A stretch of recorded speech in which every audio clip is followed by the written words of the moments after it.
PM पर इतना गुस्सा। दशहरा एक ऐसा त्योहार जिसमें बुराई पर अच्छाई की जीत को दिखाने के लिए हर साल रावण का पुतला दहन किया जाता है।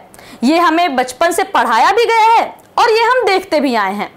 हम अपने बचपन का वो दौर याद करें जब हम किसी बड़े मैदान में रावण दहन देखने जाते थे और वहां रावण को जलता हुआ देखकर बहुत खुश होते थे। हमें बताया जाता था कि रावण को श्री राम ने मारा था और इस दिन अच्छाई की बुराई पर जीत हुई थी, इसलिए ये त्योहार मनाया जाता है। लेकिन त्योहारों और विविधताओं के लिए मशहूर भारत में ऐसा क्या हो गया कि रावण के पुतले की जगह देश के प्रधानमंत्री नरेंद्र मोदी, केंद्रीय गृह मंत्री अमित शाह के साथ साथ कुछ अन्य राजनेताओं समेत देश के मशहूर कारोबारियों का पुतला फूंक दिया गया। ऐसा क्या है जिससे जनता का गुस्सा इतना बढ़ गया कि उसने उन्हें ऐसा करने पर मजबूर कर दिया। नमस्कार, मैं हूं किरण और आप देख रहे हैं जन संदेश टाइम्स।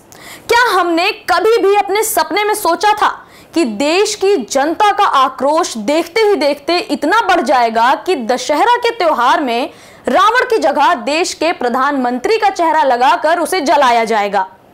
आजाद भारत में ऐसा पहली बार हुआ है जब किसी पीएम को रावण की शक्ल देकर जलाया गया हो, और ये मामला किसी एक जगह से नहीं बल्कि देश के कई कोनों से निकलकर सामने आया है।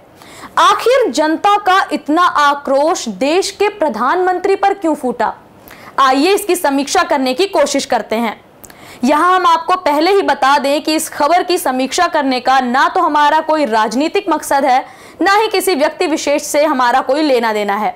हम एक लोकतांत्रिक देश में रहते हैं जहां जनतंत्र को सर्वोपरि माना जाता है। लोकतंत्र में देश की जनता द्वारा चुना हुआ प्रतिनिधि हमारा प्रधानमंत्री होता है और इस पद पर बैठे किसी भी व्यक्ति की इज्जत करना हमारा कर्तव्य है। लोकतंत्र में जनता द्वारा उठाए गए ऐसे किसी भी कदम का हम समर्थन नहीं करते हैं। भारत में आजादी के बाद से लेकर अब तक 15 प्रधानमंत्री हुए हैं, लेकिन दशहरा के दिन रावण के पुतले को देश के पीएम की शक्ल देकर फूंक देने वाली ये पहली घटना है। 15 अक्टूबर दिन शुक्रवार दशमी के दिन हमारे देश में रावण का पुतला फूंका गया। ऐसी मान्यता है कि रावण का पुतला फूंके जाने का मकसद बुराई पर अच्छाई की जीत को दिखाना है। क्या बुराई पर अच्छाई की विजय का एक ही दिन है दशहरा? हमारे देश में हर मिनट में महिलाओं से बलात्कार, दहेज प्रताड़ना, हत्या, लूट, भ्रष्टाचार, घोटाले की खबरें एक तरह की दिनचर्या का हिस्सा बन चुकी हैं। देश में गरीबी रेखा के नीचे लगभग 40 करोड़ की आबादी अपना जीवन यापन कर रही है। जिन मुद्दों और वादों को लेकर केंद्र में मोदी सरकार साल 2014 में आई थी, उन मुद्दों में बढ़ती महंगाई, भ्रष्टाचार, घोटाला, भुखमरी, देश की घटती जीडीपी जैसे कई महत्वपूर्ण मुद्दे शामिल थे। अच्छे दिन लाने का वादा, सबका साथ सबका विकास करने का वादा और सबसे बढ़कर किसानों को अन्नदाता कहने वाली मोदी सरकार का किसानों के लिए कई योजनाओं को जमीन पर लाने का वादा करना। ऐसे में देश की जनता को एक अच्छे बदलाव की जरूरत थी, तो देश की जनता ने भरोसा किया और केंद्र में मोदी सरकार का आखिरकार गठन हो ही गया। भारत भुखमरी में 116 देशों की सूची में नेपाल, बांग्लादेश, यहां तक कि पाकिस्तान को भी पछाड़ते हुए 101वें पायदान पर आ गया है। जीडीपी की बात करें तो भारत की जीडीपी इस समय बांग्लादेश से भी कम है। बेरोजगारी की बात करें तो 50 साल का रिकॉर्ड टूट चुका है। भ्रष्टाचार अपने चरम पर है। देश में या तो सत्ताधारी नेता, सांसद और विधायक सुरक्षित और खुश हैं, या देश के वो कारोबारी जिनका संबंध सीधे देश के पीएम से है। देश के दो मशहूर कारोबारी मुकेश अंबानी और गौतम शांतिलाल अडानी को देश की अधिकतर सरकारी संस्थाएं बेची जा चुकी हैं। चीन हमारे देश के अरुणाचल प्रदेश में लगभग 20 किलोमीटर भीतर आ चुका है, मगर इन समस्याओं पर सरकार के आला आकाओं ने चुप्पी साध रखी है। केंद्र सरकार द्वारा लाया गया कृषि कानून किसानों के लिए काला कानून बनकर सामने आया। पिछले लगभग 11 महीनों से देश का किसान बड़ी संख्या में सिंघू बॉर्डर और गाजीपुर बॉर्डर पर अपनी मांगों को लेकर आंदोलन कर रहा है।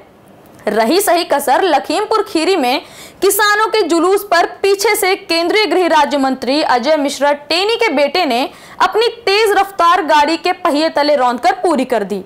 ना तो अब तक केंद्रीय गृह राज्य मंत्री की बर्खास्तगी हुई, ना ही उसके बेटे के खिलाफ अब तक कोई ठोस कार्रवाई हुई। देश के पीएम भी इस मामले पर चुप हैं। पीएम तो छोड़िए, यहां तक कि राज्य के सीएम योगी आदित्यनाथ ने भी अब तक इस पर कुछ नहीं कहा है। काले कृषि कानून और लखीमपुर खीरी में मारे गए किसानों से आक्रोशित किसानों ने पंजाब और हरियाणा में दशहरे के दिन देश के पीएम नरेंद्र मोदी समेत केंद्रीय गृह मंत्री अमित शाह, केंद्रीय गृह राज्य मंत्री अजय मिश्रा टेनी, यूपी के सीएम योगी आदित्यनाथ, मशहूर कारोबारी मुकेश अंबानी और गौतम अडानी का ही पुतला फूंक दिया। भारत के किसी एक हिस्से में ही नहीं बल्कि जगह जगह ये पुतले फूंके गए। लोकतांत्रिक देश में जनता को अपना गुस्सा सत्ता पक्ष से जताने का हक है, लेकिन जिस तरह से दशहरे के दिन देश के पीएम समेत कुछ नेताओं और कारोबारियों का पुतला फूंका गया, ये स्वस्थ लोकतंत्र के लिए बेहद घातक है। अब जनता को सिर्फ बातें और वादे नहीं सुनने, अब समय आ गया है कि हमारे राजनीतिक आका नए सिरे से सोचें कि जनता का हित किस में निहित है। जनता ने अपना गुस्सा दशहरा जैसे बड़े पर्व पर जता दिया है। भारत की आक्रोशित जनता ने यह संकेत दे दिया है कि अब वो नरेंद्र मोदी को प्रधानमंत्री के पद पर नहीं देखना चाहती। हमारा ये कार्यक्रम आपको कैसा लगा ये हमें जरूर बताइएगा। इसके लिए आप हमारे चैनल जनसंदेश टाइम्स को लाइक और सब्सक्राइब करना ना भूलें। जय हिंद।